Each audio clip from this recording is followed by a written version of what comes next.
Hey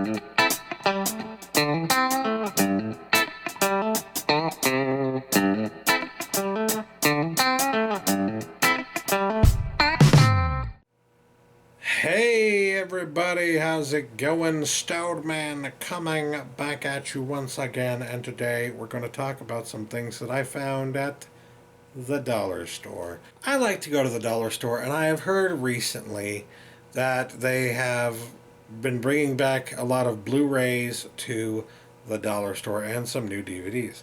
Unfortunately, my local dollar store, the one closest to me, typically doesn't have any of that stuff. They don't really go for the DVDs, and when they do, it's usually nothing special, and they do not do Blu-rays at all, which is sad because this used to be the Dollar Tree that I could rely on. It used to be the better Dollar Tree, right?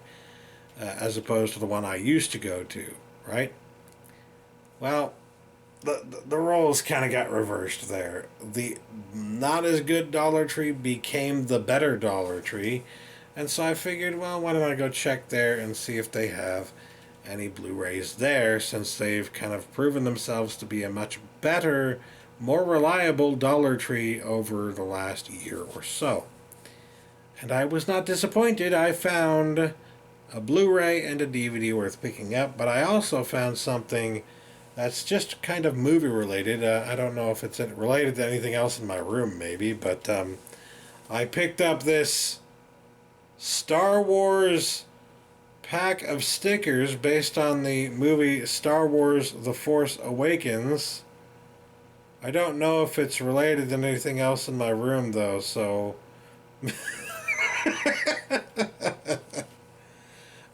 normally I wouldn't pick these sticker things up because usually they're for kids, and I'm not really into stickers or anything. And in addition to them being for kids, typically the sticker packs that you find at the dollar store are usually a bunch of the same sticker done like 5 different times on a sheet. And so if it's like a Ninja Turtles pack of stickers, you'll get Leo 5 times, and then you get Raphael 5 times, and then you get Donatello 5 times, and then you get Michelangelo 5 times, and then you get Shredder 5 times. It's just like the same sticker several different times, and that constitutes a sticker book of value to the people making those fucking sticker books. It's pathetic. But this, first of all, I saw this on the shelf and I said, well, that looks interesting. That looks really nifty because, as you can see, it's got that nice, well, maybe it's a little cheap, but it's got that nice shiny effect to it. So immediately it drew me in. So I was like, all right, I'll take a look. It's probably going to be some stupid stickers I won't care about. But then I opened it up and I discovered that there are a plethora of crazily different, awesome stickers on here. Yes, they're tiny because there's 216 of them. I kind of almost prefer it that way, but as you can see, they've got a bunch of different kinds of stickers here. They've got the Star Wars logo over here. They've got the TIE Fighter here. They've got the Rebel logo here. Rebel Squad logo. They got BB-8 right here. Is that Rey? Yeah, that's Rey in purple. Interesting. First Order here. I got BB-8 again, but it's a different kind of BB-8. Chewbacca here.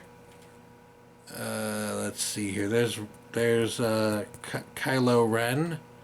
Another BB-8 joined the Alliance. And then there's a X-Wing fighter down here.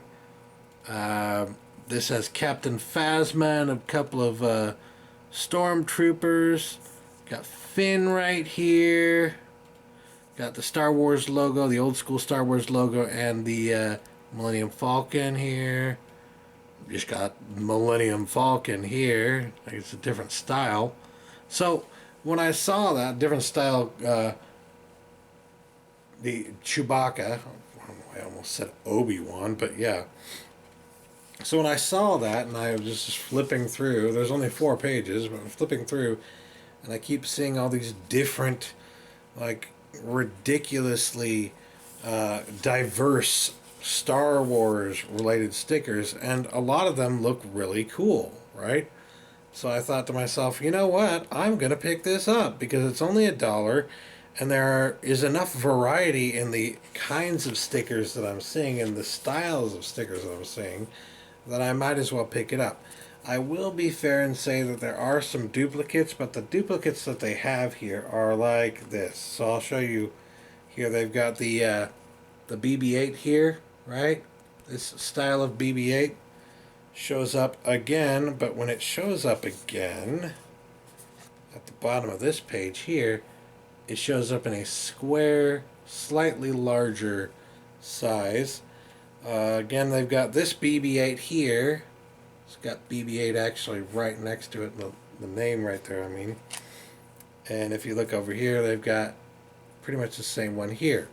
So there are a few that are repeated here and there, but I don't mind that because overall there's such a large variety that, you know, maybe 20 or 30 repeats in the entire booklet of 216 stickers is not a big deal to me. And when you compare that to what you get from other sticker books where it's literally like the same sticker 5 different times, there's no comparison really. This has a lot more variety, a lot more interesting stuff in there, so yeah, I went with it. I said, why not? You know, why not? So now that we're done with that movie related but not really movie thing, let's talk about the Blu-ray I picked up before we talk about what I'm really happy I picked up. The only reason that I picked this up is because, one, it was $1. Two, I figured that if I didn't like it, I could put it in the box of pain, which if you don't know about, you can go check that out on Skin Slip's channel. I know he'll be talking about that in the next few months. And then 3, it was literally the only Blu-ray at this dollar store. Now, I know that in some necks of the woods, you're getting Blu-rays out the yin-yang at your Dollar Tree, alright? But in my neck of the wood, this was literally the only Blu-ray they had, and they had like fucking 50 copies. So I said, well, if that's the only Blu-ray they've got for $1, why not? Why not? You know, not a big deal to pay $1 for a movie, even if it's a pile of crap, especially since I can just send it to somebody in the box of pain and force them to watch it if it's a pile of crap. So, with that said, I decided to pick up Assassin's Bullet. I don't even have anything to say about this. Christian Slater, Donald Sutherland, Timothy Spall. I mean, you've got some notable character actors in here, so you figure maybe if they did a decent job that at least their roles will be a little bit of fun.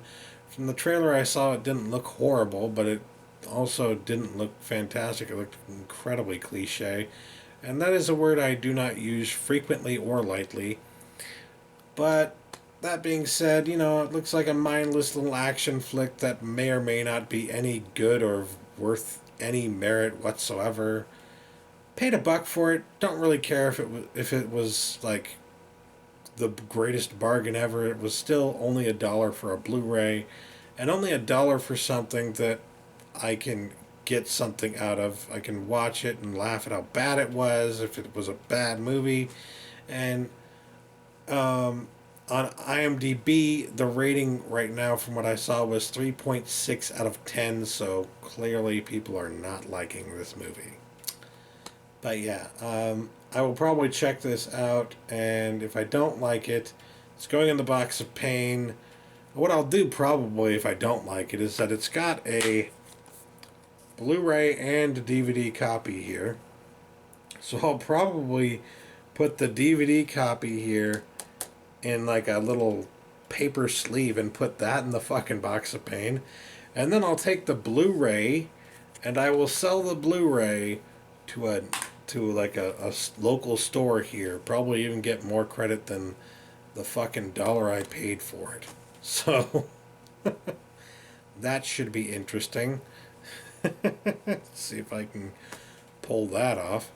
But yeah, it's not something I'm necessarily planning to do, but if things go south and if it ends up being a pile of crap, I have a plan. I have a plan. And I only paid $1, so I don't even care. But I will note one last thing. This is from the director of Undisputed 2 and Undisputed 3. I've never even heard of those movies. I don't even, okay? Well, that being said, I thought, well, there's my dollar Blu-ray, I guess. Well, I might as well look and see if they have any DVDs worth picking up. And then, you know me. You know me. You know that I'm a Blu-ray guy, all right? And if it's a movie that's on Blu-ray, I'm going to go for that Blu-ray. And I'm not going to take a look at a dollar DVD in the dollar store and say, well, it's only $1. I guess I don't need the Blu-ray. No, screw that. I'm going to go get the Blu-ray. I'm going to say, screw your dollar DVD. I'm getting the Blu-ray version. But some movies, as you may or may not know, are not yet available on Blu-ray. Some haven't even come to DVD. But some are not yet available on Blu-ray in the United States, even though, as I have lamented several times, they are movies that are set in the United States and are very much central to the United States. They're American movies that are not available in America in the format of choice. But I digress. I checked while I was looking at this in the store. Well, I had put it into the cart, right? But while it was in my cart, I looked on my phone and I checked to make sure that this wasn't actually on Blu-ray because I didn't believe it was on Blu-ray. And sure enough, it is not available on Blu-ray here in the States, as far as I know. And it may be available in the UK Region 2, but I don't know about that. All I do know is that for $1, I was finally able to pick up a movie that I really enjoy on DVD, and that would be Eight-Legged Freaks, starring David Arquette. This movie is hilarious, okay? Like, you can't even take it seriously, kind of hilarious. You may remember that I did a Netflix picks back a while back about a movie called Big Ass Spider. I believe during that Netflix picks I kind of compared it in a lot of ways to Eight-Legged Freaks. And that's because it was a hilarious movie. Big Ass Spider was a hilarious movie, right? It's a horror comedy. It's a horror movie that is also a comedy, and that is probably even more predominantly a comedy. And that is very much the same case with Eight-Legged Freaks. If you've never seen it before, even if you're an arachnophobic, if you're afraid of spiders, you're still, like, you might wince a little bit at the spiders in this movie, but it's more of a comedy than anything else. It's hilarious. The spiders roar like fucking lions. It's crazy ridiculous, okay? You can't take this seriously, and it's not meant to be taken seriously. It's a comedy. And it's absolutely hilarious and incredibly entertaining, and I haven't seen it in so long, and I'm so glad that I found the widescreen version of it here at the dollar store. And yes, that's one of the first things that I checked. Is it the widescreen version? Because a lot of times you find things at the dollar store and it ends up being the fucking full screen version. Full screen version. So, yeah, very glad that I was able to find here Eight-Legged Freaks for $1 and put that into my collection, at least until they maybe put it on Blu-ray at some point, but I'm not holding out any hope. And even if they do, they might not put any fucking special features on that Blu-ray, because usually when titles like these get the, let's just put it out there kind of release that a lot of catalog titles are getting nowadays, whether it be because they're being produced through a third party like Mill Creek, or whether it be that the company who is producing it, Warner Brothers in this case, is just doesn't care about putting anything out there that has special features.